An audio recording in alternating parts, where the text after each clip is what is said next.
I appreciate all you've done for me. Thank you so much. I'm going to give you, for all you've done for me, however much you need me to be here for, let me know if you need a week, 2 weeks, a month, 2 months. I want to kind of stay on and make sure there's an easy transition. But I appreciate the opportunity, but I'm looking to move on and to grow. Okay. Awesome. Good. I come back the next day. The wall between my office and his office has been torn down. Okay. And I'm told, you don't have to see your patients today, you can just leave now.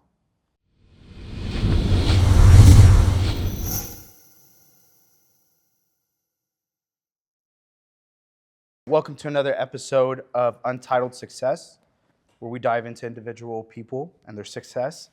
So that way one day we start our own businesses and hopefully this serves as a blueprint. With me today is someone who grew up in Egypt, moved to Orange County in '85, finished schooling as a chiropractor in 2003, got married in 2008 to his wonderful wife and 2 amazing kids. He has his own practice and has had it for quite some time. He was asked to be joined with the LA Chargers as a team chiropractor in 2016, and currently owns his own practice called OC Spine and Sports. And finally, my good friend, longtime mentor, Dr. John Saddik. Thank you, my man. So I think today we're going to just talk about careers, maybe a little bit of parenting advice, and then maybe some fun questions at the end. The fun questions. So, who was John in high school? Oh boy, that's a big question. He's a Luke Saddik. He's a Luke Saddik. My son, a kid that liked to be the funny guy, but wasn't really too talkative, so always got in trouble for kind of being the next kid in line, meaning I was the one that got caught, not the one who started it. Okay. Unfortunately. So wrong place, wrong time? Wrong place, wrong time, most of my life. Okay. One who was just very eager to be good at what he did, but unfortunately required a lot of work, or fortunately, it didn't come easy. Okay. If it was school, if it was sports, if it was figuring out how to be better at whatever it was in my life, it was one of those things that just required a lot more time spent, a lot more work, a lot more effort. And even then at times just couldn't quite get to where I wanted to. And then at some point I had to kind of figure out how to make things work. Yeah. And so as a kid, it was a little challenging. At the same time, having had parents who, I'm not even first generation. I can say my kids are first generation. So having parents who, when they came, they did what they could, but they didn't quite understand the lay of the land of, how to get kids through things and, FAFSAs in college and just none of that stuff. So it was one of those things where they provided what they could, they knew what they did, but there were still a lot of things that they kind of didn't know or aware of as kind of, I don't want to call it, as coming in as immigrants. So they did their best, but just one of those things where there were still some things that I think we didn't get as much of as our kids did. Okay. So wrong place, wrong time, high school guy. What about college? Did it get any better? It got better. It was quieter because I wasn't as involved in college, meaning I wanted to get involved. I wanted to play sports. I wanted to play football in college. But once again, the mindset wasn't quite there. I didn't really prep myself for it. I didn't have anyone to look to ask and, hey, guide me through this. That's also part of the parents not knowing what's going on. Yeah. Their focus was, do good in school, get good grades, go to college, kind of find a good career and go from there. But otherwise, it wasn't kind of like sports is, that's not what you're for, right? And so as I think back, it could have been, but it was what it was. So in college, it was a lot quieter. It was really go to school, go to work. Wells Fargo at the time. Man, I think everybody worked at Wells Fargo. Before or after scams? During the scams. It was, and then from there, home. And then kind of as college went through and went by, I kind of transitioned from then as I working at Wells Fargo to then kind of towards the career that I'm in now. What made you decide to pick being a chiropractor? Like, what was intriguing about it? Honestly, I had no clue what it was. Oh, okay. Right. So I when I recall back, I remember actually at one point in college, my dad telling me, hey, he knew someone in chiropractic school, a professor. I said, cool. Didn't give it much thought because I didn't know what the chiropractic was. And if that's what you want to do, I can get you in. I said, no, I don't want to do that. I want to go to PT school, actually. I want to be a physical therapist. Yeah. That was really my primary goal. And so everything I did was geared towards physical therapy. So like my undergraduate degree is in athletic training, sports medicine, and physical therapy in that world. And so all the coursework that I was taking was for that world of, biology per se, the chemistries, the physics, the sciences. But part of the course requirement for athletic training was you had to do a certain number of hours in a clinic that had athletic trainers. Okay. Or those who are athletic trainer certified. So it can go towards the hours of the school, so part of your graduation credits. And so the clinic, with God's grace, and when I look back at my life from a kid, like near even infancy, I don't recall infancy, but I was there. Right? From like infancy on, childhood on, all throughout my life now, it's unfortunate, but it's nice that I can look back now and see God in every step of it. Yeah. Where during it, it wasn't one of those things. Imagine like your silent partner. Yeah, yeah. Right? And you don't know they exist. Yeah. Till they exist, right? And that was with it all my life, from a little kid, from things that had happened to me. Yeah. Till this happened, and then getting into this clinic. Yeah. That just happened to be a clinic that had physical therapists in it. It had athletic trainers in it who were actually also the physical therapists. This is during your clinicals. This is during my college hours I had to get. So I had to go to a clinic that had athletic trainers to get hours for athletic training. Okay. Well, let me ask you one question before we dive into that. So, because you brought up a really good point. Like, I can't say I don't see much difference between PT and being a chiropractor, but I feel like most chiropractors are essentially PT as well. So what's like the main core difference? Like, why would someone choose to be a chiropractor instead of PT, especially since you were kind of in the midst of that? That's a question I get often, all the time. Why didn't you become a physical therapist, or what's the difference between a physical therapist and a chiropractor? And there's a difference, but there's also a lot of similarities. I think that's one of the things that's good about what we do. But at the same time, I think in the profession, sometimes we feel like we got to butt heads because I am PT and I am chiropractor. Well, watch me flex. But in reality, we work very well together. Actually, in my office here, I have a PT here that I work very well with. And in my last office, I did, and before that, I did. And so it's a very good complement to the world of chiropractic. But the big difference is a lot of the schooling. Yeah. Meaning the philosophies are roughly the same, which is kind of conservative, non-invasive care to restore a patient back to where they were before they came into your pre-injury status, before they got injured. If it's sports injury, if it's car accident injury, and it's all the same principles, but just different sources or techniques or applications to do it. So in the world of chiropractic, the big thing chiropractors are known for is manipulation, or spinal manipulation, or adjustments. In the world of physical therapy, they look at it as mobilization. Okay. And not to get too technical, but there's like various grades of mobilization: grade 1, 2, 3, 4, and then from there, anything past that, you get into like the adjusting world, which is they call the paraphysiological joint space. So you won't be quizzed on that, I promise. No. So would you tell someone like, hey, if you're going to do PT, you might as well be a chiropractor? Or would you be like, hey man, if you want to take the PT route, take the PT route, especially since you were literally going to be PT? Right. There's differences that, at least when I was doing it, that I had no clue about. And like I said, this is where I really put God's hand in this. I had no clue what I was getting myself into. Okay. I just, said, oh, I want to do this. This looks kind of cool. Thinking I knew the details of what it meant. Not at all. Okay. Not at all. And so the pathway wasn't paved with good knowledge and information. It was paved with good intentions. Okay. But just kind of almost like being led by without knowing. Meaning, are there differences? Absolutely. For example, chiropractors go through a little bit more schooling than physical therapists. Okay. Chiropractors have a few different courses. For example, in the chiropractic school, we do a lot of radiology, about a year's worth of radiology. Okay. X-rays, films, reading films, taking films, You get to, when you graduate, you get to become an X-ray supervisor operator. Okay. You get to get a permit so you can actually do X-rays. Physical therapists don't. A little different. In the world of chiropractic, you take diagnostic classes. So I can do differential diagnosis, which means when someone comes into my office, I can go through my exam, my history, and everything else, and do all my testing, and kind of then come up with a diagnosis of what condition they have. In the world of physical therapy, which doesn't take away from a lot of their skill sets. A lot of them are just as knowledgeable, sometimes even not more knowledgeable than I am.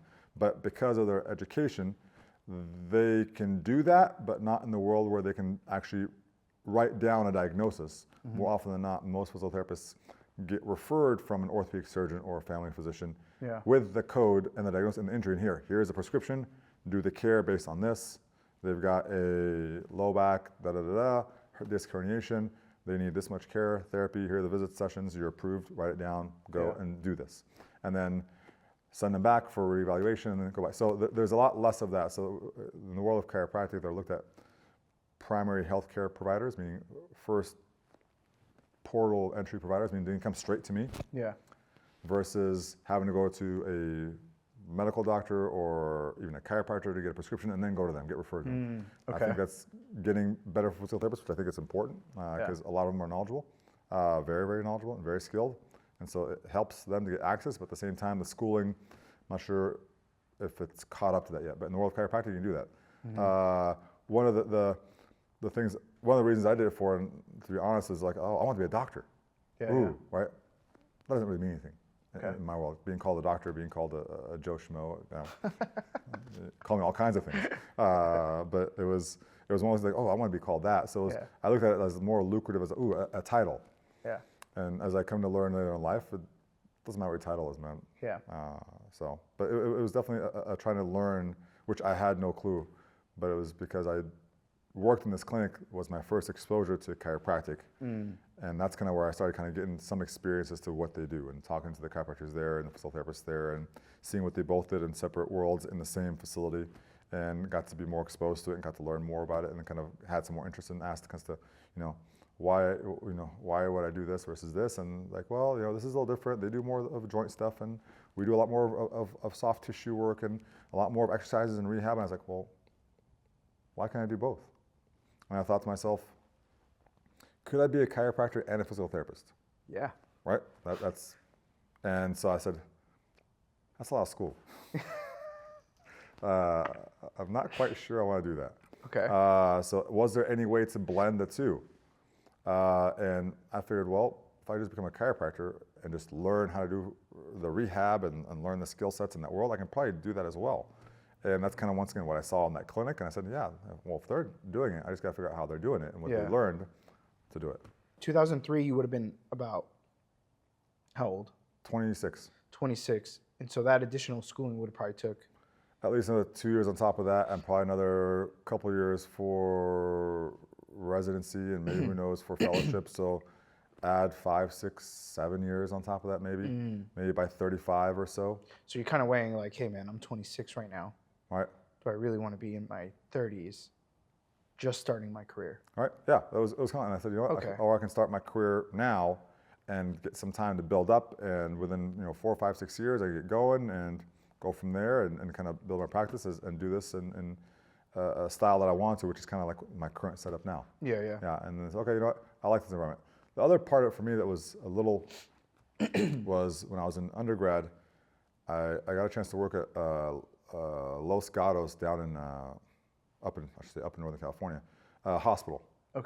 Doing rehab as well as in college, and it was a hospital that did a lot of therapy for post hip replacements, post knee replacements, post cardiac and stroke rehab, wound care. So I got to kind of be in a hospital setting, and it was very depressing. So you're like, no. I was like, the coldness of the hospital, I think the lack of attention some of these patients got, and more from families, like no one would come visit.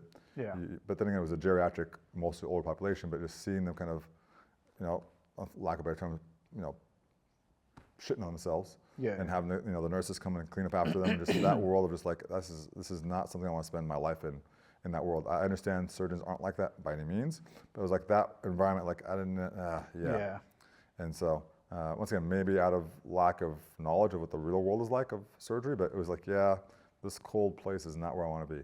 I get it. So I was like, you know what, I'm glad I got the experience and the knowledge, but I also learned, like I tell a lot of my interns, you know, when you go visit facilities and hospitals or other clinics, not just what you like, but what you don't want to do. And so you kind of don't repeat these things. So I didn't want to do that. And so I realized, at least I knew that for a fact, I didn't want to be in a hospital. So, okay, so 2003, you're done with schooling, right? You've kind of dipped your toes in a couple places to kind of figure that out. And then you go work for someone. Right. So kind of unpack that for me. You work for someone. How long did you work for someone till you're like, realized, hey, I need to open up my practice? And what was like the driving force for that? I don't know if there is no set time frame. Okay. You know, in the world of like even physical therapy, there is no set time frame of like how long should you work for someone before you open your practice. It's financials, one of them. Do you have the money to start up on your own? Are you someone that's very like social and get around and mingle and jingle and attract and talk to doctors and patients? I'm not a mingler and jingler.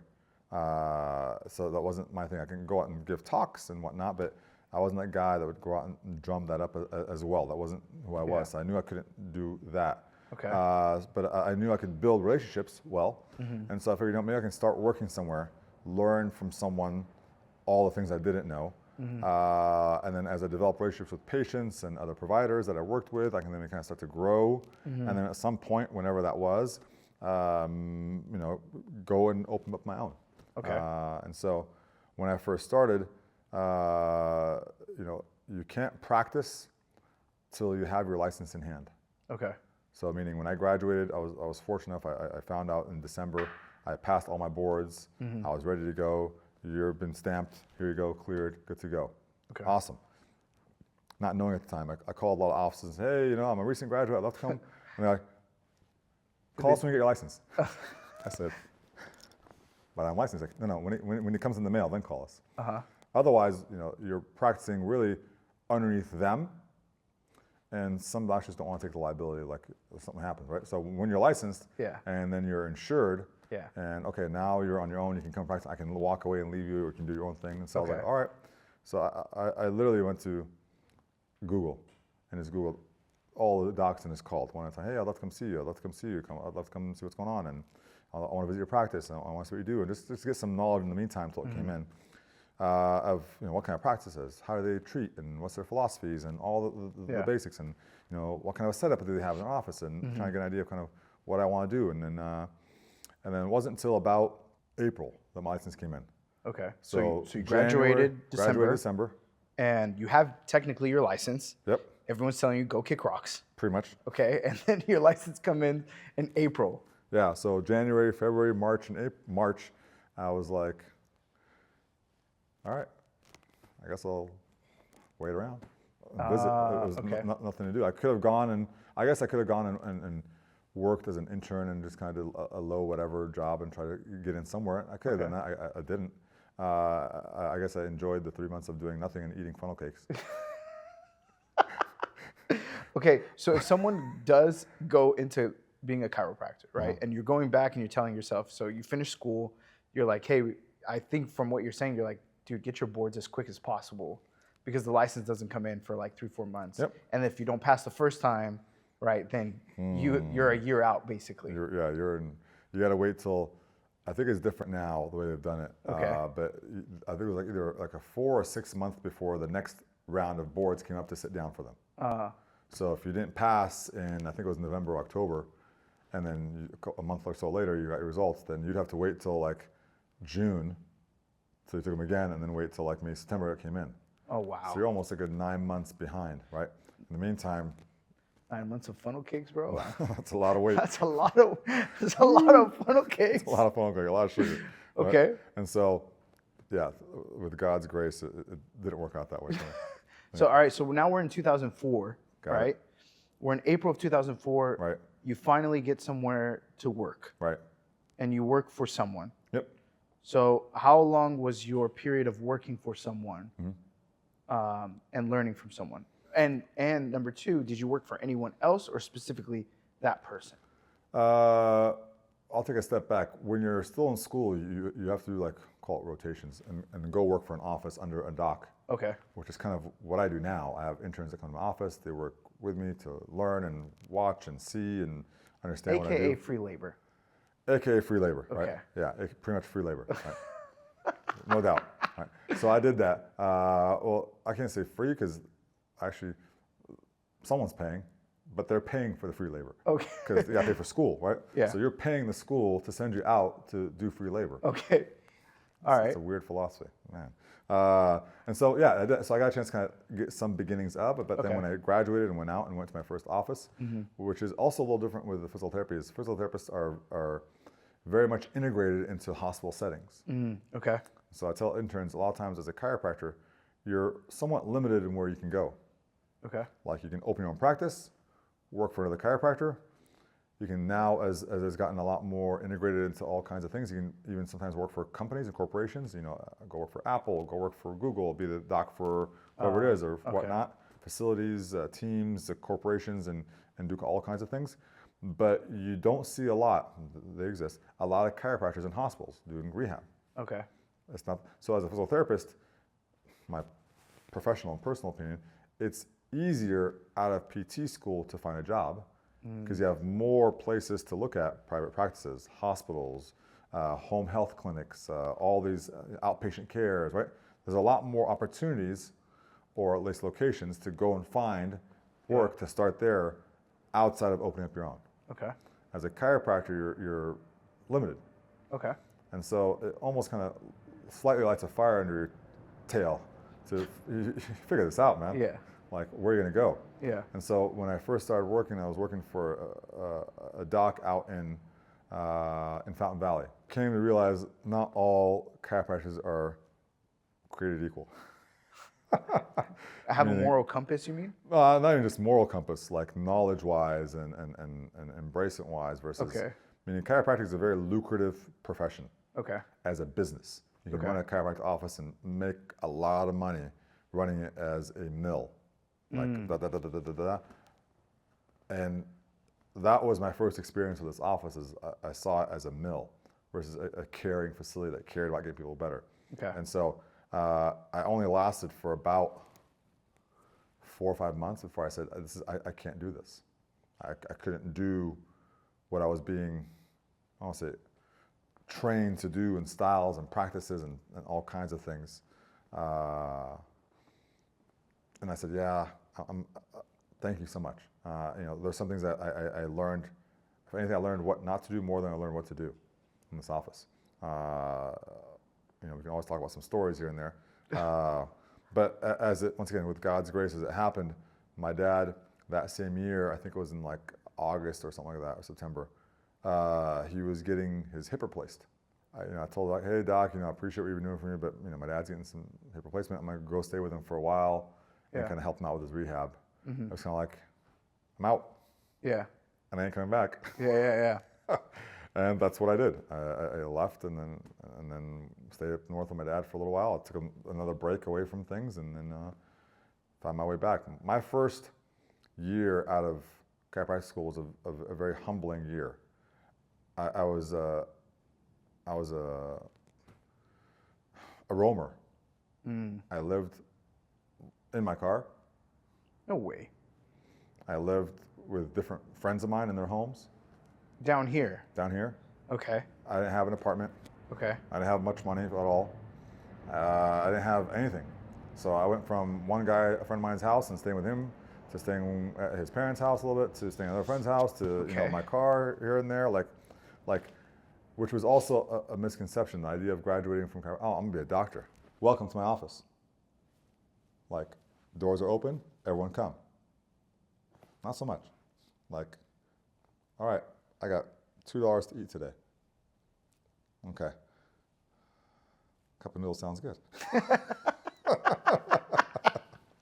Ramen noodles. And if I don't have all of it, I can have something else tomorrow night. Ramen noodles.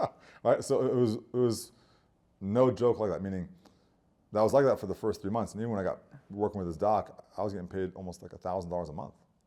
Is $1,000 a month, kind of, respectfully speaking, decent in 2004 or 2004? Yeah. Or is it like still what I think it is? Like you're No, not. it's still $1,000 a month. I mean, working at the bank, I was getting paid near that if I worked full time, Okay. right? And so I was like, oh man, Yeah. all right, I guess I can pay for my car, which is like, it wasn't expensive, thankfully. It was like $250, something like $280 something a month. All right, I can pay for some things here and there. All right, I'll have a couple $100 left a month. I'm like, okay. It wasn't much, and then after I think a couple months, he bumped you up to 1,000. I think it was like 3 months of like a training period, see if you, and then went to 1,500. I'm like, okay, cool, 1,500, but I still can't pay for an apartment. Yeah. And so my first year was literally a learning year. So you have a humbling year, right? Mm-hmm. You come back. I'm assuming you still work for someone. When I come back, I look to find another place to work. Okay. Take me through that. So I guess how long did it take you to come back, work for someone, and then finally be like, hey, I'm going to open up my own practice? And what year was that? That was about a good 4-year stint. Okay, so from 2004 to 2008? That was that whole before I decided, you know what, I think I'm ready to be on my own. Okay. So it was roughly about a month or so of being back with my parents. We were helping my dad out with his recovery. Yeah. And I said, you know, first, I didn't like living in Northern California. I don't think many people do. I grew up down here, like you mentioned earlier, from about 85 all the way till, you know, I left in 96 to go to college up north, and then chiropractic school afterwards. And so I spent about a good 7.5, roughly almost close to 8 years up north. But, you know, once again, I'm just biased. Nothing's like Southern California. Yeah. So I said, okay, I figure out how to make my way back here. Okay. And so I finished that. And so when I came back, I went back to staying with my friends. Yeah. The same kinds of things. And then from there, Just kind of being mobile. Right. Try to figure out kind of how to make things work. And then I started looking at places to work. But I had at least one more data point of where I was at in the last facility of what I didn't want. Okay. Right. And so I used that as kind of, okay, what am I looking for? Okay. All right, I need to find. I was looking to find an office that was willing to take me on, first of all, but hopefully an environment that would be more fitting for what I thought I wanted to be. Okay. And I thought I wanted to be in a facility that dealt with a lot of active patients, active care, a facility that had multiple providers, just so the interaction and being able to kind of bounce off ideas and ask for help and, hey, I need some guidance. Also, the concept of having those who were well-versed in therapy and rehab and training, and so, which is pretty much kind of what I have here. So I tried looking for a clinic that had physical therapists in it, or a clinic that had multiple providers in it, or a clinic that had maybe a gym to be able to kind of do rehab in and space and train, because that was one of those things that kind of later on in my career I got more, I guess, education in and licensing in, or training in, rehab, sports, personal injury cases, a lot of things I've done over the years. And so I ended up kind of finding a place, which, you know, once again, God is the best comedian ever, which happens to now be the place I'm at now, across the street from me. Well, let's take it back. It's not across the street. It's literally across the parking lot. Across the parking lot. Yeah. So it's across the parking lot from where I'm at now. Yeah. Which was not what I planned for being at this current facility. Yeah. But this is where I was, you know, this is where it ended up being, and so I'm doing what I can, right?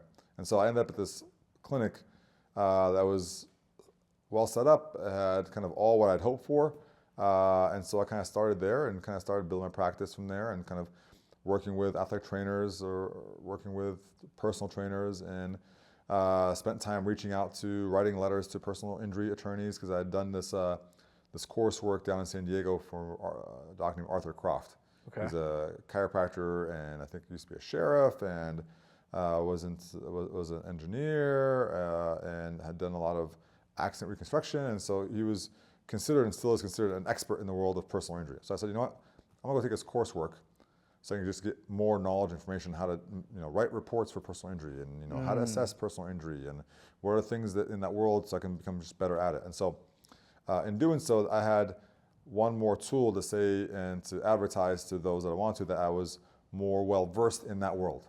Okay. Right? So I started writing, letters to attorneys and calling attorneys and say, hey, I'm someone that's knowledgeable and I know this. I'm aware of the software that was being used. It was at the time Colossus, and this is how I know how the systems work and how to know report writing and da-da-da. And kind of sent that hoping to kind of get some business. So I take you as someone who's relatively simple, right? Right.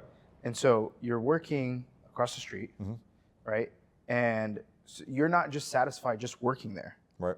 So you've decided like, hey, I want to do a couple other things to prepare myself to open up a business, even though you probably weren't even aware that you were going to open up a business yet. Right. So you basically started. So you weren't just satisfied working 9 to 5. No, actually, the one thing I like about what I do, I work any kind of hours. Okay. I mean, that's the one that I can work any hours I want, and I can work no hours that I don't want. But I didn't like being stuck to the frame of 9 to 5. So, okay. So like across the street, right? Yep. You were working for this place, and then you're still not working 9 to 5 over there, or are you? No, I wasn't 9 to 5. I think I was, sometimes a little later. Sometimes I got on like on Fridays I left earlier. On certain days it was a little earlier. But you don't have stress there because you're working for someone. Initially, it wasn't stressful. No, because it was kind of like starting off in building and trying to learn a lot and figure out what's going on, and so there was less stress as to kind of this is my own place, and more of okay, I'm going to absorb what I can. Right? Okay. So what made you say? I was willing to work whatever I was willing to work just to take on whatever I can. So then what made you say like, hey, I want to reach out to these personal attorneys, right? Because the way I think about it, if someone's happy at night, like relatively calling it a 9 to 5, no stress owning business, right? They're not going out and doing these courses. So what kind of triggered you to be like, hey, I need to take these courses? And what made you say like, hey, at some point I'm going to open up my office? Or did you know at that time, you're like, hey, this is temporary. I'm going to open up my own office? I knew I wanted to have my own office. Gotcha. Okay. I just didn't know when, didn't know where. The other thing I've always kind of tried to get myself is I didn't like relying on others. Yeah. Even until now in my life, like I always have a hard time like, hey, can you do this? Like, I'll take care of it. Yeah. Right. So I figured I've got to figure out how to do this on my own. Okay. Versus if I was in a facility that was doing it for me, I'd never figure it out.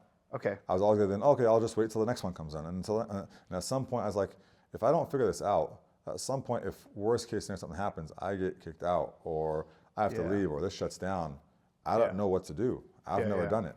So it's nice to be able to practice it in an environment that's less stressful. Okay. And figure out how to go out and drum and talk, where if it doesn't work out, good, I'm still here. Okay. Versus if it doesn't work out, like, oh my God, what do I do? I don't have anyone, I'm dying, I need to figure it out, I'm losing, right? And so I figured, well, let me try to figure it out in an environment that I can, versus in an environment where I don't have a get out of jail free card. So we're in 2008 at this point. Between 2004 and 2008, somewhere in that whole spectrum. So 4 years. 2008, did you open up your office yet? I did, in 2008, in like August or so of 2008. And you were about to get married too? About to get married within a few months. Okay. So it was maybe earlier 2008. I won't dive too deep, but you can. Okay. So I'm assuming you're not financially stable just yet. Far from it. So you're about to open up your practice in 2008, right? You're about to get married in 2008. Right. Kind of have a medium salary, I would assume. Very medium. Okay. And then you were just like, hey, I want to open up my business, instead of saying like, hey, let me stay with someone until I'm financially well. Right. So what triggered you to do that? Can you like unpack that part of it? Oh man. So I was looking to move to my own practice almost in and around within 6 months to a year when I got married. Okay. And at some point in doing so, I found that I was hitting a ceiling of how much I was able to bring in. Okay. And I said, well, and I was like, okay, how do I make more? Let's get some more. And I'm like, getting more doesn't really make more. Like, what am I missing, or what am I not getting, or what do I not understand? And I figured, if I go on my own, I can probably make more. Okay. Now at the time, a few years prior to that, I think it was, a couple years before that, I was, I'm once again very fortunate and thankful. My parents helped me out in getting my first home. So I had a home out in Riverside. Okay. After living on the streets for a year, and I was out there in Riverside, and I was commuting to here every day, to Irvine, right? Trying to make it work. And at some point, I was like, okay, I got to go my own practice. I started looking. At the time, in the office I was in, I had a PT that was working with me. Okay. Great guy, awesome. And so as I started to kind of tell him, hey man, I think it's about time for me to kind of, go out in my own place. And he's like, yeah, man, I'll go with you. I said, it's up to you, man. And if you want. So I started kind of just at least fishing for spots. Oh, where can I Gotcha. go? What's a good location? What's price? And once again, I was in an environment where I didn't have to jump anything right away. Yeah. So, but I was looking to kind of see, cost and square footage and what does it look like and leases and money and funding and loans and all the stuff of, once again, trying to go on your own for the first time, knowing nothing.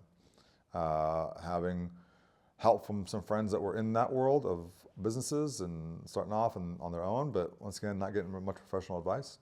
So it was kind of like everything was a little risky. Yeah. I wouldn't say a little. Yeah. And then trying to kind of figure that one out. So What was your biggest fear in opening up your office? And number two, because I'm assuming the financial advice that you got, I feel like a lot of people give you financial advice, but they give you no direction. right. So at what point were you like, okay, what was your biggest fear of opening up your practice? And number two, at what point were you just like, listen, I'm just going to dive in. I don't really care what anyone says. A couple things. Biggest fear I think for a lot of people, and maybe I'm just making this up, but was failure. Right? Okay. Biggest fear is to go on your own, and what you had going for you doesn't carry over to the next place, and then you're starting from scratch, and you're failing, and now you have all this debt over your head, and you're trying to go, oh my God, I have to figure this out, and then you fail. Yeah. At the same time, I had no responsibilities. My home, yes, But wife? not at the time. Oh, okay. Right? Not at the time, right? So I had no responsibilities. Okay. So I was like, okay, well, worst case, I got to go find another place to work at, and I lose this place. But that wasn't my mindset, Okay. is to go into it for failure. Okay. It was more like, okay, if it didn't work out, okay, I know what I'm going to do. Okay. But I'm not going to let this fail. I'm going to figure it out.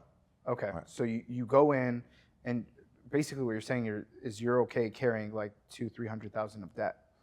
Thankfully, it wasn't that much. But you're going in there thinking that though, to some degree, right? I'm going to think I'm going to carry some kind of debt. Once again, not knowing what those numbers were. Okay. Once again, being ignorant to the numbers and not having much advice and support, I didn't know what that debt would have been. Okay. So the way I saw it was, okay, how much is rent? Okay, good. All right, that's that much debt. How much is my car? How much is my home? All right, so I'm gonna be in debt like 4, 5, 6, 7, 10, whatever the numbers were, $1,000. That's my coverage. I wasn't looking at it as a profit loss. It was, can I cover what I have now? Okay. If I can live covering what I got to pay for, I'm good. I'm happy. But then the question is, did you cover? Barely. Okay. Right? Where, once again, you're going like, oh man. So what helped me cover was a physical therapist who's kind of came in with me. Okay. Him and I decided, you know what, we're going to split everything in half. Gotcha. So the rent was in half, the electricity was in half, cables. So whatever the cost was, Okay. now it's half of it. Okay. All right, that makes it a little easier. I could deal with that. And so that made it a little less of an issue. Now Okay. I was able to cover my home. Yeah. And I went through all the numbers of cost of patient care and how many sessions I got to see. Okay, if I'm charging a patient $50 and I'm seeing 10 patients a day, that's okay, $500. Okay, that's okay. If I work 2-3 days a week, $1,500. Okay, that's more than I made in my first one for the month. So I can maybe walk away with like $4,000 or $5,000 a month. Okay, my rent is covered. This is covered. I might have $1,000 or so. Okay, good. All right. Gotcha. So I kind of started doing Okay. all the numbers and trying to figure out, okay, what do I need to do to cover what I need? Okay. And based on what I was doing at this office I was at. Okay, I'm seeing already this many people.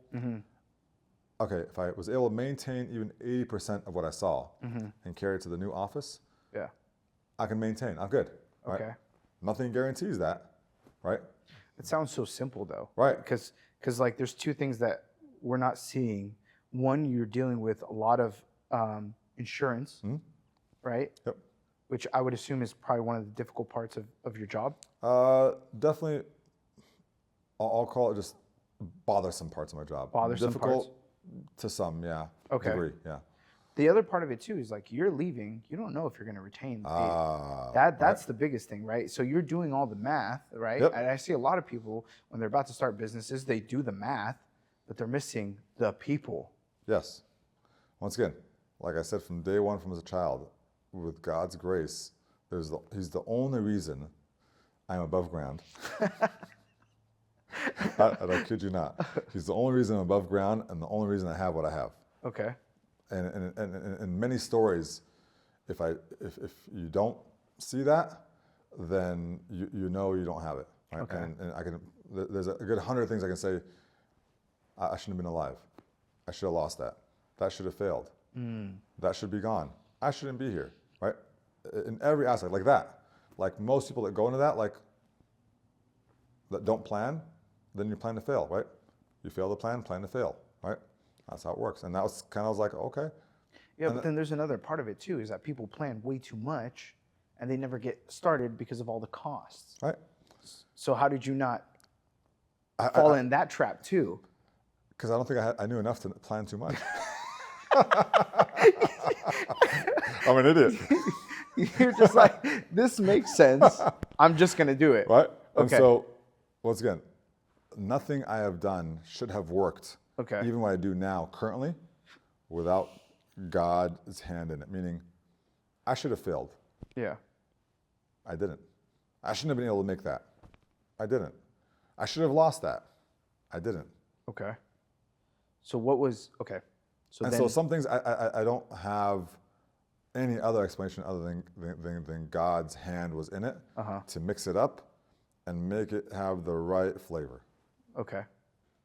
for it to work just right for what I needed to have Okay. or what he needed me to have to get what I need to get done to go where I need to be. Okay. But then that means what? Did you never have a bad, sour deal? Oh, I did, Okay. but nothing that put me on the curb or the road or out of the office. Okay. So take me through, all right. So you open up your office. Right.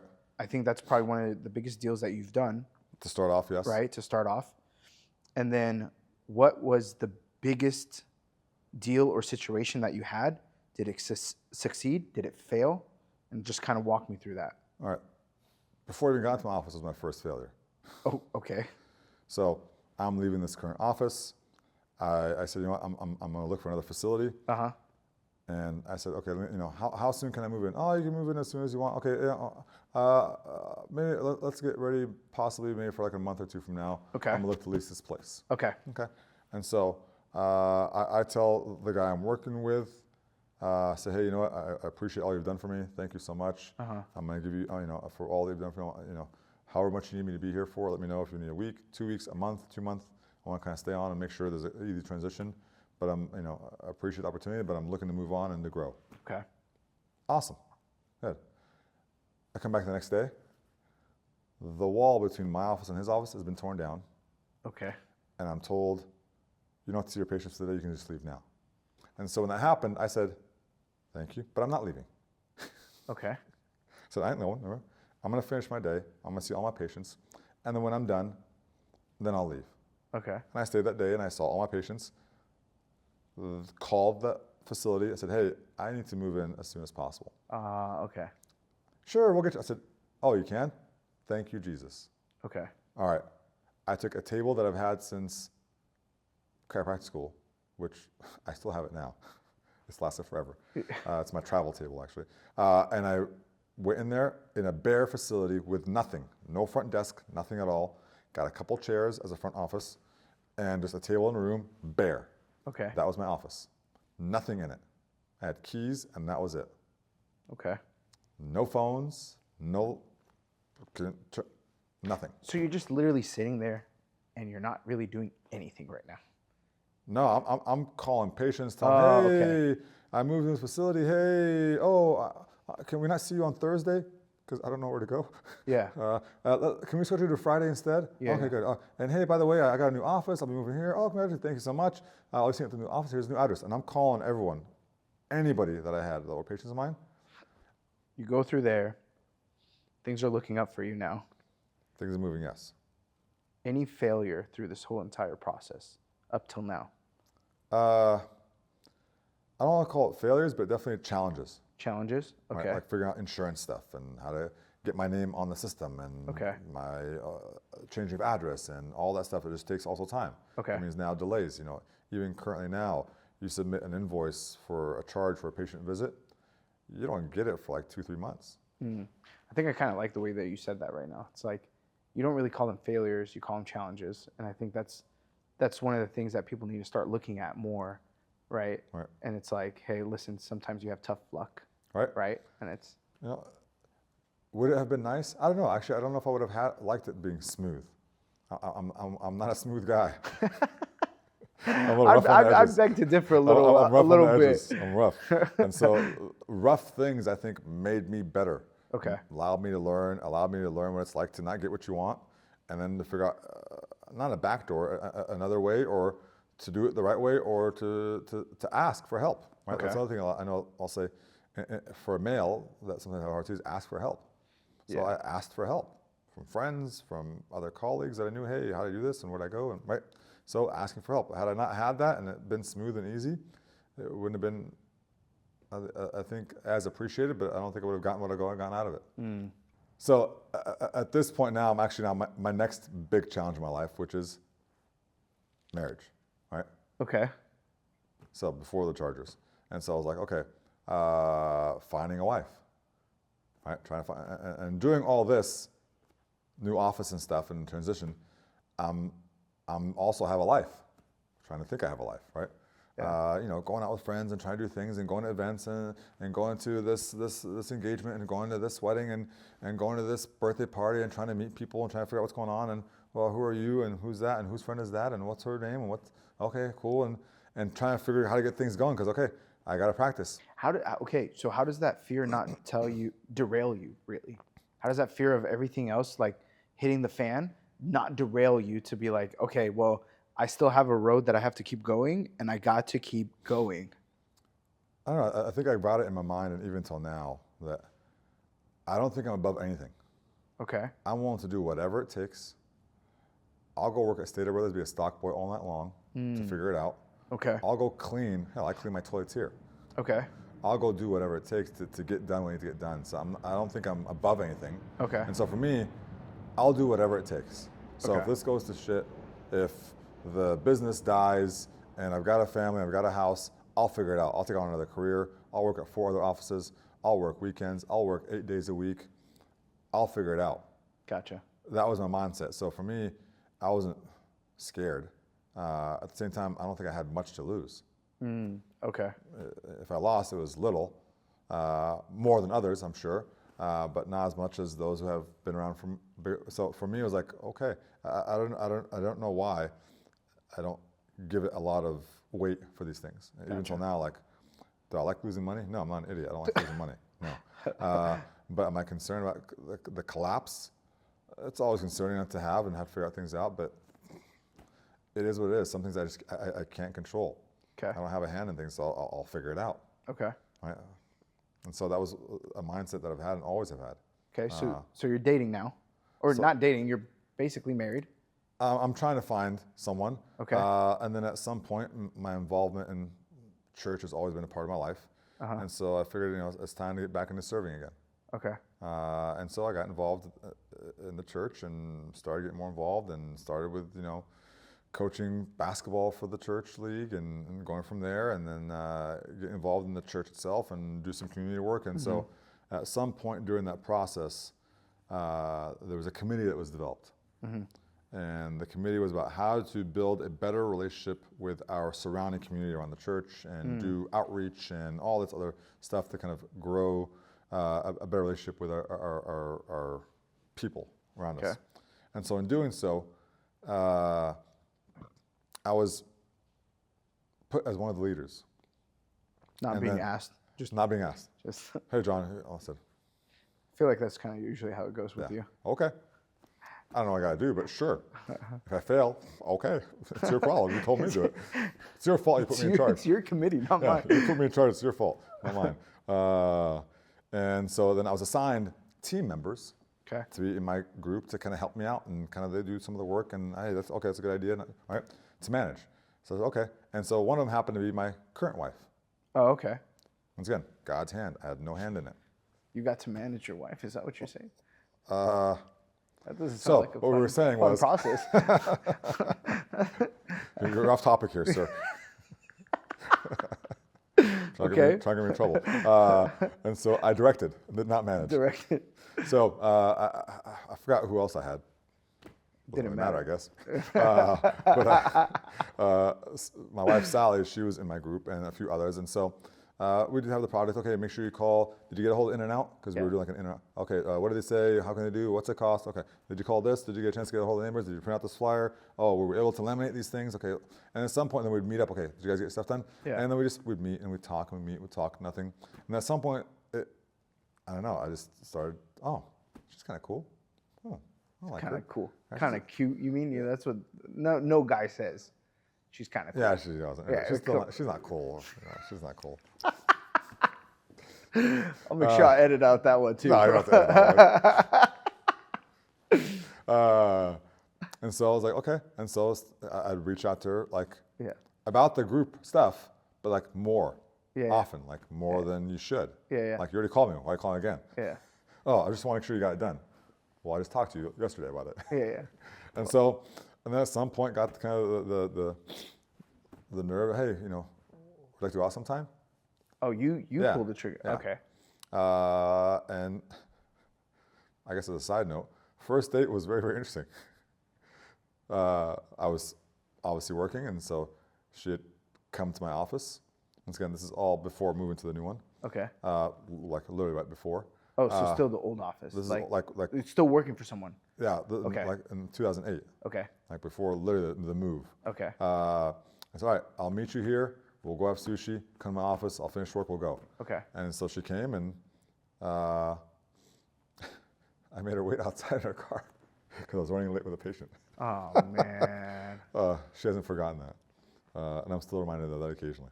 And then kind of that was it, and kind of we went out and had dinner, and actually went to sushi. Was our first date. Okay. And after that, went out again. Ended up at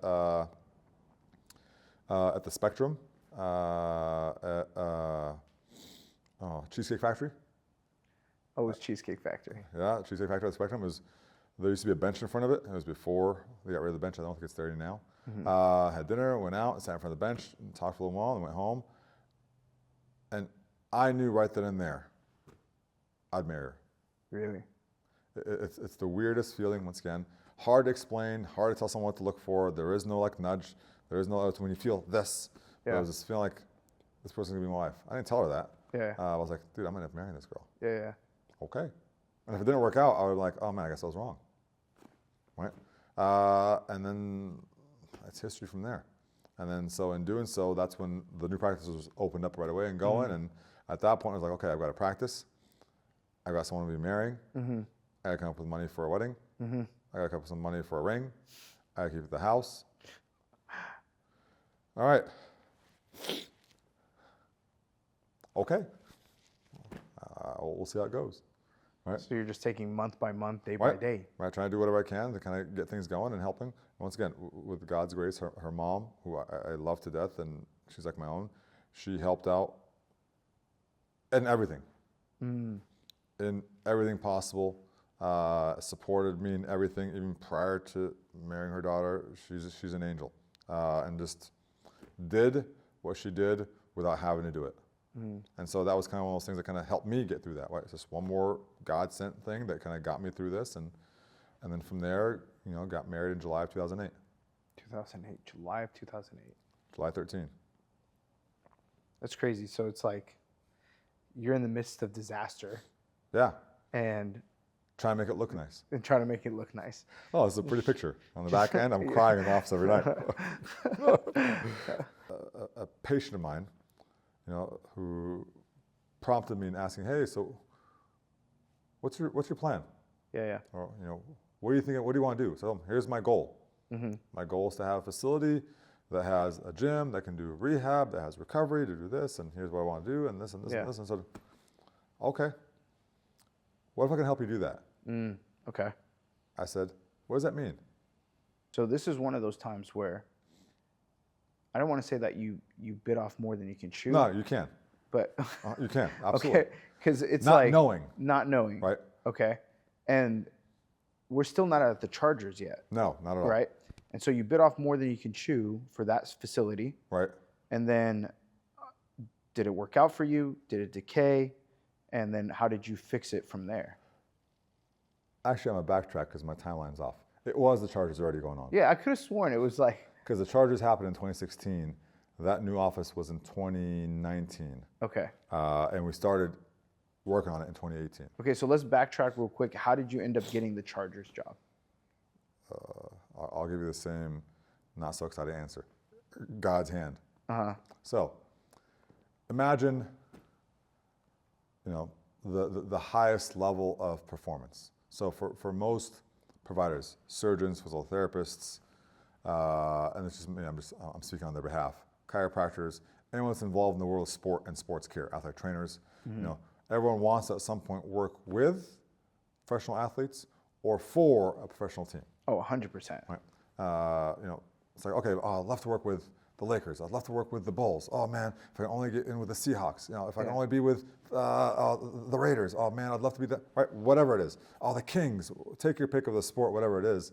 I'd love to be their guy, right? Yeah. Because they're, the top of the top. They have, you're gonna be that good. And so at some point, and I wanted to. Yeah. And at some point in my career, I made that attempt. Actually, with the Lakers. Oh, really? I had a patient of mine who had a clothing line that was involved in having it in certain stadiums, and so I got to go to a couple games. Yeah.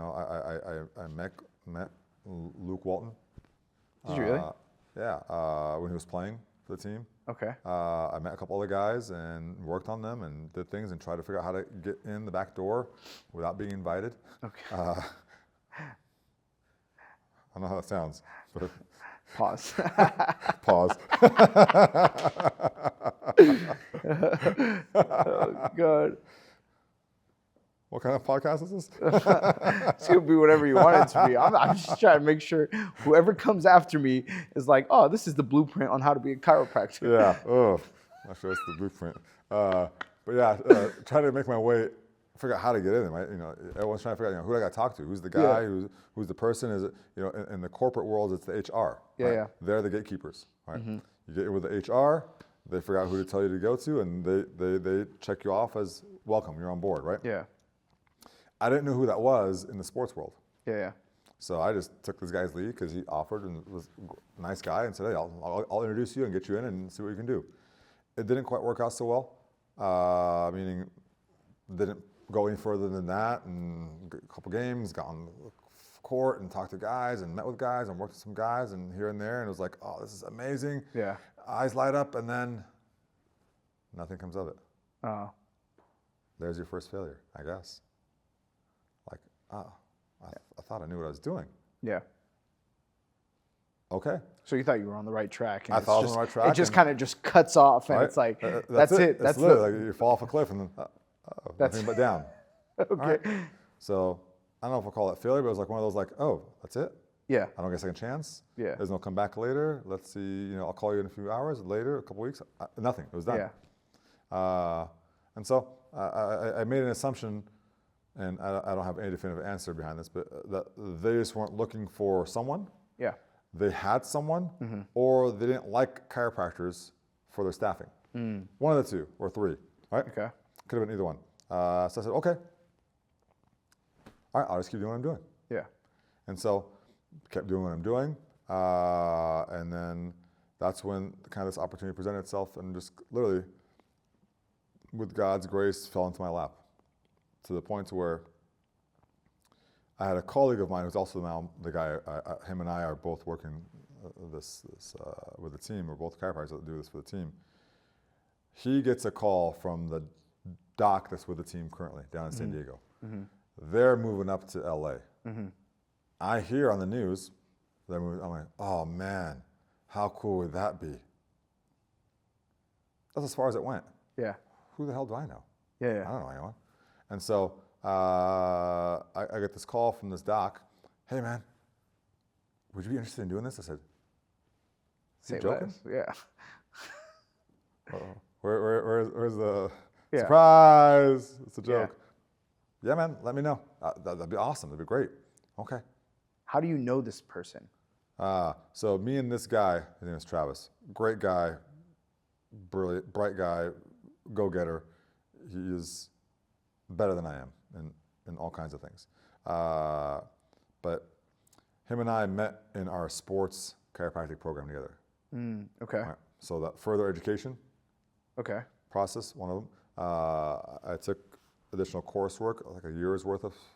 Wait. So you met him in 2003, 2004? Like earlier? Maybe like somewhere on that time. 2000. No. I'd So say like 8, on 9, the 10. spectrum of between 2004 to 2009, No, this is 2016. this guy that you met for the first time, Oh, first time? Somewhere around 2010. 2010. Somewhere in that row. So 6 years later, Yes. Right. Mans calls you up. Man calls me up and says, hey, would you be interested in doing this with me? That's I said, crazy. Okay.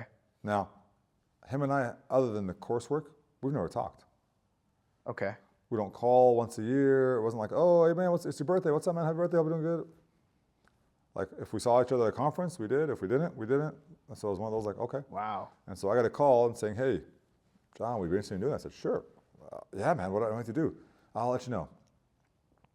And then I got a call from the team going, is it a real call? Fake call? Spam? Who did I upset that's calling me right now to Trying to make tell a me this. prank call? And so I said, okay, all right. Would you be interested? You know, we got your name and here's the schedule. I said, sure. Do you need me guys to send you guys a resume? No, we're good. Wow. Okay, did you guys need to set up a time for we can sit down and interview? So, no, we don't need anything. I said, Okay. no interview, no resume, no conversation. And this is real. Okay. You guys are not located in India. Like, we just need a photo for your ID. I said, okay. All right. And so this was, I don't know, I think like in May, okay. something like that. Okay. And then I hear nothing. Okay. For All what? right. Like a couple months? A couple months, nothing. Because camp starts in July, and then July. Okay. So you get the So- phone call in. Like around April, May. Okay. All right. Right. And I'm like, okay. Nothing, May, nothing, June, most of July, nothing. I'm like, I almost forgot. Like, all right, another Laker thing. I sent my photo ID to Yeah. somebody who Some doesn't dude. even know. Some dude in Istanbul's got my ID. I was using it as a passport. And then I got, okay, all right, I got a call. Hey, here are the days. We need you on Monday, Tuesday, Wednesday, Thursday, Friday, Saturday, Monday through Friday from 12 to 3, Saturdays in the mornings, and Sundays. I said, okay. Wait, that's kind of crazy because so they're asking you for all these days. And mind you, you still have your own practice. Correct. So how are you juggling between the two? Because I feel like to some degree, right, this is everyone's dream, right? And so now you're going back to working for someone. Correct. And so you kind of were ready to give up a lot of your time Right? to them. Yep. But I don't feel like you were ready to close your practice at all. Oh, not at all. That was never a thought process. That was never the thought process or even part of the deal. Okay. Meaning, if anything at all, I was a consultant. Okay, so how did you balance? Just broke the hours. It was one of those like, do I not do this and keep my practice, or do I do this and help grow my practice? So another one of those, let me jump in, I'll figure it out. I'll figure it out, right? I'll figure it out. And so I was like, okay, that means I got to block myself out. And so, once again, with God's grace, camp ended up being, so my office at the time was right off of, we'll say, Birch and Dove. If you go down Birch towards MacArthur, the next slide over is Von Carmen. You take Von Carmen up towards like Tustin area. There's that Irvine Hotel before the over the 405. That's where camp was. 3 minutes from my office. Oh, wow. It couldn't get better than that. I couldn't have planned it. I had no hand in it. Like, okay, right? So again, when I say I had no hand in this, this is God's plan for me, right? Okay, I don't have to be gone for that long. I can leave my office and within 10 minutes, I'm there. Gotcha. I'm there, get in the facility, do my work. 10 minutes later, I'm back when I'm done. Cool. So I can really be out of my office for about 3.5 hours Okay. those days, lunchtimes, Okay. which means I have to cram everyone from 8 in the morning till 11:30 and from like 3:30 till 7, Wow. which means then the days that I wasn't able to see patients because it wasn't full. It became full because I had to just move them to other days. Yeah. So the hours that weren't as busy, they became that busier because now that block of period got taken care of. Okay. So now it was really full. Yeah. All right, this is awesome. And then from there, those hours then when season started died down because now it became different hours and only a couple days a week versus every day of the week. But then weekends for games and weekends for travel. And so now the balance became a different balance. It wasn't a practice balance. Yeah. It was a family balance. At that point in my life in 2016, I had a 6-year-old, 7-year-old son and a 5-year-old girl. Now I'm trying to balance how to keep a practice, take on a new venture, Chargers, how to manage your personal life, how to manage your family life. And serving. And serve, right? Okay, I'll figure it out. And that's what it was. It was trying to figure it out. And then just, the times I couldn't be here, I was there. And the times I wasn't there, I did this. And whatever time I left, I did this. But the one thing I had was I had somewhat order, meaning I knew in serving, these are the days I have to serve, and these are the times. So I block around that. Good. These are the hours of the team. Can't do anything else. This is the time of the team. Yeah. Good. Okay, I block around that. These are my office hours. Good. And so, okay, I'm home these hours. Good. And I'm home. Yeah. And if there was ever any time for anything else, then it'd be me. So it was you like, had a system. yeah, right? So the system was to me last, Okay. priorities first. That seems self-destructing at some point. Possibly, right? And not everything was perfect by any means. Things got kind of lost here and there with like, oh, was I always there for the family? No. I was gone and I'd be home tired and, okay, the kids wanted something and I couldn't, or Sally wanted, so things got lost. Not perfect, but it was a system. And I did my best to make it work, or I should say run it. And the system ran, sometimes on empty, not always on full, but the system ran. And that's the system. And then as things got easier, keep in mind, there was still the office. There was still then, from that point on, the new office, the big one. Yeah. Right, the 7,500 square foot. That came into play. And then that was another ordeal between building it out and getting it done, and football, and finding time between see patients. And once again, as it worked out, the new office was a couple 100 feet from my old office. Yeah, yeah. So leaving to go get work done, or on the weekends, or be there in the middle of the night, or whatever it was, I could run off and come back. I could run off and come back. I could run off. So once again, it just worked out. Yeah. Meaning if the office was 5 miles down the street, going there and coming back, I wouldn't be able to do what I get done. Or if a contractor had to come by and I had to open up, I can't. I got a patient. And so I was able to run over there and open up and leave and come back. Okay, I'll be back in a couple hours. Call me if you need anything, right? Yeah. So a lot of running around. So very little wasted time, right? I had to be a little more efficient with my time, and I waste a lot of time. So let's move forward to like today now, right? So you're still with the team. Correct. Right? You left your place, the big place. Correct. And you started your own smaller place, something that you can kind of chew on, right? Yep. Yeah. At what point, if you lost everything today, how would you start again? Oh, that's a very good question. The same way I started when I moved for the first time. Find a room somewhere, put a table down, and start calling people. Okay. Second question. At this point in your life, with the kids, with this practice, with everything that you have, do you fear anything? Is there anything that you fear currently at this stage of your life? Yes. I have a few fears in my life. Okay. / concerns. I fear death. Okay. I think that's becoming gruesome. I was like, okay. That's a big shift. Business to death. Oh, man. And it's, my kids, right? Okay. And it's the separation of my kids. It means me being away from them, or them being away from me, God forbid. But that is my biggest fear. Okay. Like the loss of that. The other loss of that, the other thing that fears me is not being able to provide. Okay. Like financial disaster. Like everything's gone, we have zero, nothing. And I fear that because there's the gap in trying to make that up. I'll figure out what I need to do. Yeah. But to get that up and running again, that time, whatever that looks like, that's the concern. A lot larger. Right. Okay. And so that's usually my biggest concern. And you know, So you touched on something where you said, like, I don't want to be apart from my family. But I have a follow-up question for that. okay, If you were to be gone today, got it. what do you hope that you instill in your children that you're like, hey, man, at least I left you with that? Work ethic. Okay. That's it.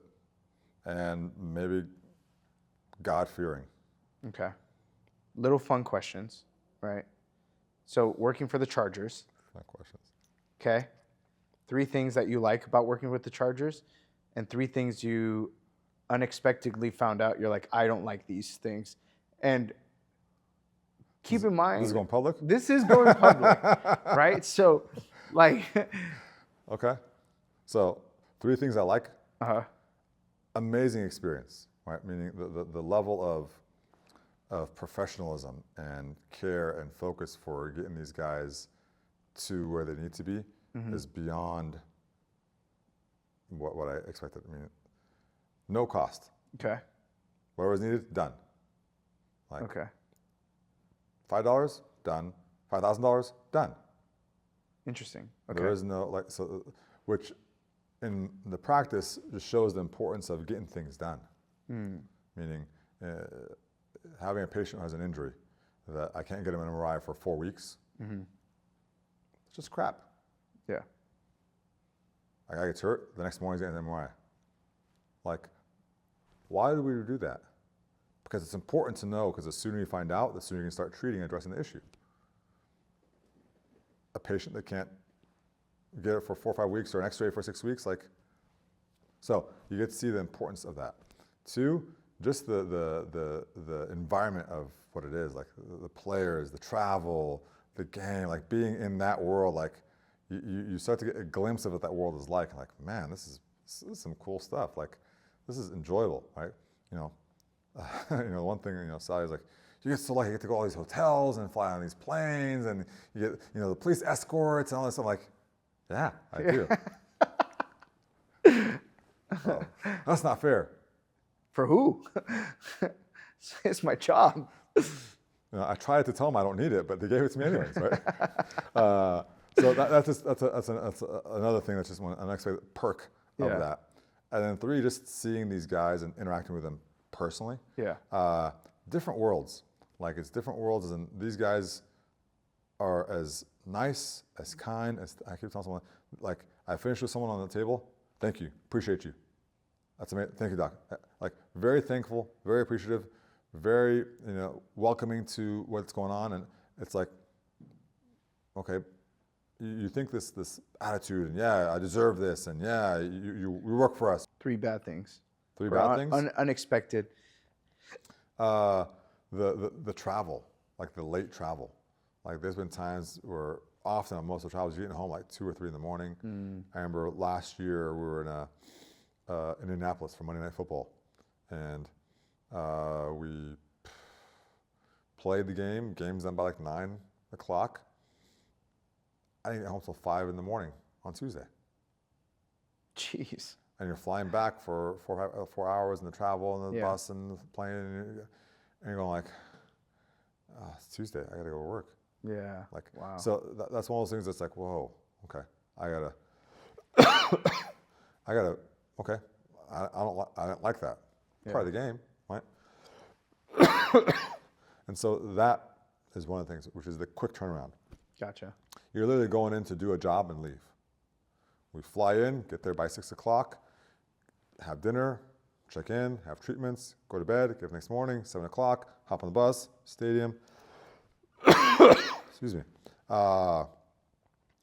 Treat, game, back from there, in the facility, on the bus, back to the plane, fly home.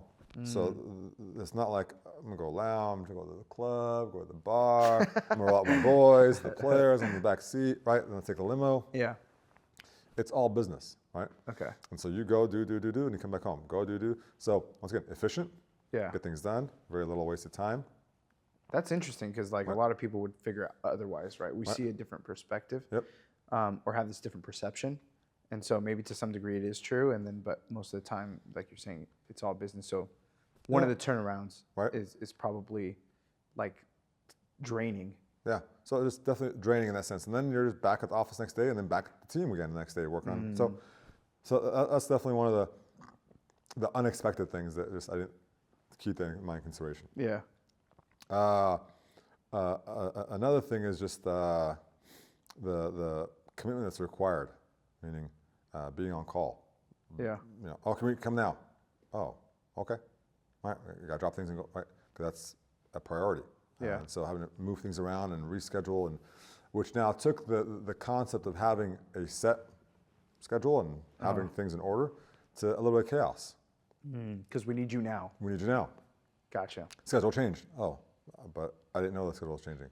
So then now your system is a little chaotic, and now you have to learn to some degree flexibility. Yeah, I have to readapt and move things around. And okay, you get a call. Hey, we're supposed to be here from 9 to 12. Oh no, something got changed. We're here from 11 to 1. Like, okay, well I have patience. I'm like, all right, hey, can I change this? Hey, patient, can you move here? Can I get you a little? Or like, so that's another one of those things. That's okay. You know, if everything was fixed, it'd be great, right? But it's not. But because really in that world, the coach holds the key. Yeah. Not ownership, right? The coach wants to change something. I want to move meetings around. I want to move times around. Yeah. You know what? We're gonna go a little longer on the field. Everything changes right then and there, and so it's live. Yeah. Now. Yeah. All right, not planned ahead. Hey, tomorrow we're gonna do this, and you know, I think on Friday I want to go a little. No, a lot of this dun. And so as that becomes dynamic and changes, then your day automatically becomes dynamic and changes. And so another thing I'm not a fan of, but it is what it is. But it's part of the job. It's part of the job, right? Okay. And then last but not least, if someone today is like, hey, I want to be a chiropractor. Don't do it. Just like getting married. Don't do it. I figured that's what you would say. Right? If they were going to do it regardless, oh man, what advice would you give them as they embark this path? Know what you're getting yourself into, right? Meaning if I know what to expect and what my doors are in front of me, that I have options and what I gotta keep in mind and financials and what it actually looks like, I'll at least have a much easier way of assessing what I'm going through versus surprise, the door opens, number 2, and that's a door that says, sorry, right? So plan, and plan as in know what you're getting yourself into versus have every step of the way. Like know that, for example, like I mentioned earlier, know that as a chiropractor, there's a very small chance of working in a hospital. So don't think you're gonna get a hospital job. Okay. Right? Know as a chiropractor, when you walk out, no one's gonna run to you and say, oh, okay, doc, can I come see you as a patient? You have to go figure out how to get patients. Right? Know that when you get out, you may not find a job right away. Most medical doctors will find jobs anywhere. Maybe not where you want to, but most medical doctors will find a job in any facility or hospital. But I want to be in Long Beach. You may not be in Long Beach. You might be in Fountain Valley. Or like, you know, a lot of the kids that get residency or get placed, like, oh, I get placed. You know, you may not get placed, but at some point you get placed. Maybe not where you want to, but you get placed. As a chiropractor, you may not get what you want because that option may not exist. So know what your options you have and go from there. Now, are there chiropractors? There's a few that I'm aware of that work in hospitals, but far and few between. But it's something you can pull off. You got to develop a relationship with HR, with the docs and the rehab facilities, and there's a lot of work involved. Not impossible, but your doors are really limited as a chiropractor to either working for someone or owning your own. Gotcha. And work with someone as a clinic existing, and then working for your own clinic. That's really about your best options, right? That you can start off with, unless you have a company you already have set up, lined up, or a professional team, which is not often the case or whatnot. But so that's really what it is. Just know what you're yourself into. Know that it requires a lot of work, right? I know for all professions across that, you know, we see those who have gone through the years and go, oh my God, they have all this. I'm gonna have all this. You may not, right? I know a few guys I went to school with that didn't do this and weren't able to and dropped out. I know a couple of guys that were practicing for a few years and didn't realize it wasn't for them. and are now selling insurance. That's expensive lesson to be learned. Yeah, right. So it's one of those like, you don't have to commit all in and be done, but Yeah. know what you're getting yourself into. So you're not going like, oh man, I spent over $100,000+, 4 years of schooling, and I went out and all I wanted to do was become a financial guy selling stock Yeah. because I can make a lot more money. Well, probably. Then don't do this, right? You know, once again, it's hard to see it after the fact. The money will come, right? Just, you know, realize that's the case. But if you're always still looking for money, don't go into chiropractic right away, Gotcha. right? And most docs will tell you the same thing. Your first few years of working, it's a lot of work, and you may not be getting paid the money you're hoping to get, or what you hear other doctors make, or have the fancy this, whatever fancy it is, or the big office and all the staff, and having like, you've got to start somewhere. Yeah. Right? So be realistic about what your goals are, but have goals. Be realistic about what you're going to end up crossing, and plan for that to be the case. So, Dr. John, OC Spine and Sport, thank you so much. sir, my man, It's been dope. sir. We on the outro.